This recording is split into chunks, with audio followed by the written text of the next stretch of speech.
बिस्मिल्लाहिर्रहमानिर्रहीम। अस्सलाम वालेकुम स्टूडेंट्स। सेकंड ईयर केमिस्ट्री का पेपर क्योंकि अब करीब है, मंडे को ये पेपर है। आपका लास्ट पेपर होगा सेकंड ईयर वालों का। तो टारगेट पेपर, ये प्रिपरेशन पेपर तो काफ़ी दिनों से दिया हुआ था, लेकिन मैंने सोचा एक बार फिर से उसको हम डिस्कस कर लें और उसमें से मोस्ट इम्पॉर्टेंट चीज़ें आपको बता देंगे। कम से कम ये चीज़ें तो आप लाजमी तौर पे करके जाएंगे सब के सब। ठीक है जी। तो आइए इसको स्टार्ट करते हैं और ये बात बड़ी क्लियर कर लीजिएगा कि ये जो पेपर है, ये न्यू बुक से जो लोग पेपर दे रहे हैं, यानी कि जो फ्रेश कैंडिडेट्स हैं, ये उनके लिए है। जो फेलियर्स या इम्प्रूवमेंट वाले हैं वो जो है वो इसको फॉलो नहीं करेंगे। ठीक है। क्योंकि वो ओल्ड बुक से देंगे। तो प्रिपरेशन पेपर है, पहला चैप्टर जो है हमारा चैप्टर नंबर 1। उसमें खास तौर पे जो काम आपने करना है, खास तौर वो आपने कास्टिक सोडा की प्रिपरेशन को याद करना है और सल्फ्यूरिक एसिड के प्रिपरेशन को आपने याद करना है, कॉन्टैक्ट प्रोसेस। ये दोनों लॉन्ग के लिए इंपॉर्टेंट। ये दो चीजें वो हैं जो लाजमी तौर पे करनी है। बाकी सब कुछ लिखा हुआ है, टाइम बचता है, बिल्कुल इनको भी करके। ठीक है। चैप्टर नंबर 2 पे आ जाते हैं। चैप्टर नंबर 2 पे आपके पास मेटलर्जी ऑफ कॉपर लॉन्ग के लिए मोस्ट इंपॉर्टेंट है।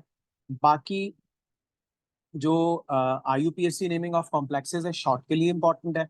और ये जो आपके पास catalytic properties, magnetic properties, colour, ये करेक्टरिस्टिक्स हैं ट्रांजिशन एलिमेंट्स के, इनको आपने लाजमी तौर पे करना। ठीक है जी। ये कंपलसरी, इनको छोड़ नहीं सकते आप। ठीक। उसके बाद चैप्टर नंबर 3 पे आ जाएंगे हम, जो कि ऑर्गेनिक केमिस्ट्री का चैप्टर है। इसमें आपने पढ़ना सब कुछ है। ठीक है। पढ़ना सब कुछ है, आपने लाजमी तौर पे करना है। ठीक है। और चैप्टर नंबर 4 है, उसमें नॉमेनक्लेचर है। इसमें एक शॉर्ट क्वेश्चन बनेगा, एक लॉन्ग क्वेश्चन बनेगा। एक में स्ट्रक्चर दिए होंगे, उनके नाम लिखने होंगे। एक में नाम दिए होंगे, उनसे स्ट्रक्चर बनाने होंगे। उसमें देखेंगे ब्रैकेट में कुछ दिया हुआ है, लिखा हुआ है अल्कीनाइन, यानी कि डबल बॉन्ड ट्रिपल बॉन्ड जिसमें दोनों होते हैं, alcohol, ether, aldehyde, ketone, carboxylic acid, ester. इनके नॉमेनक्लेचर आपने कंपलसरी के तौर पे करने। उसके बाद चैप्टर नंबर 5 पे आप आएंगे तो लॉन्ग जो लाजमी तौर पे करना है, वो आपके पास है molecular orbital treatment of benzene. Benzene का स्ट्रक्चर बाय MOT बहुत अच्छे से करना है।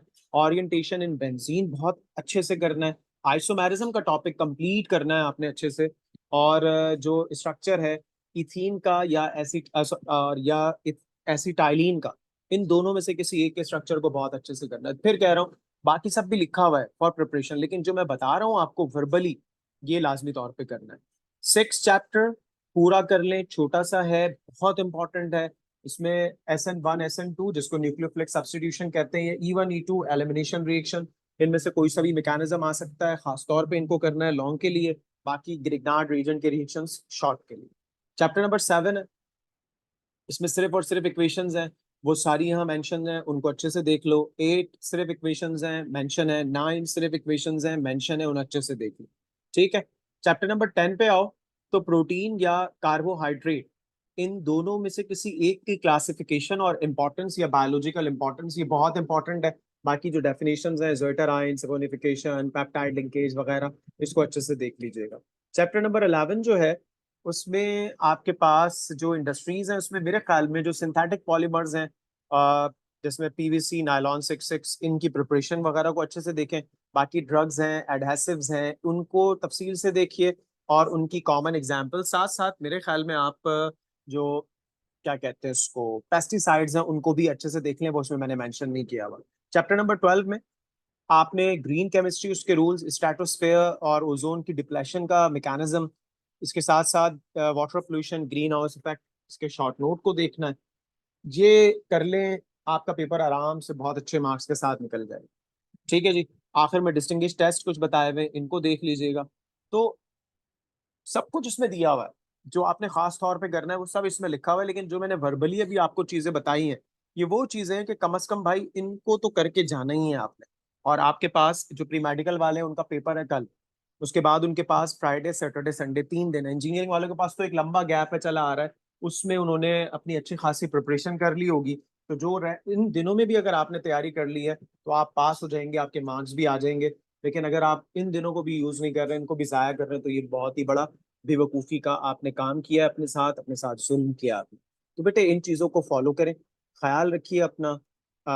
वीडियो को लाइक कीजिए, चैनल को सब्सक्राइब कीजिए, शेयर कीजिए, खासतौर पर अपने उन दोस्तों के साथ कि जिनकी प्रिपरेशन बिल्कुल नहीं है, जिनको खास तौर पर ये नहीं पता कि उन्होंने क्या तैयारी करनी है, तो उनके साथ ये वीडियो लाजमी तौर पर शेयर कीजिए। अपना ख्याल रखिए, wish you all the best. साथ साथ एमसीक्यूज के हवाले से बच्चे पूछ रहे थे, तो एमसीक्यूज आपने बेटे किताब की सारी करनी है। हर हर चैप्टर के एंड में जो एमसीक्यूज दिए हुए हैं उनको सॉल्व करें, उसके आंसर्स लास्ट में दिए हुए होते हैं, उनको लाजमी करें। और कॉलेजेस के पेपर्स की 2-3 की तो मैंने वीडियोस बना दी हैं और बाकियों की बना दूंगा, ताकि इन दिनों में हम उसको तैयार कर लें। ख्याल रखिए अपना। अल्लाह हाफिज।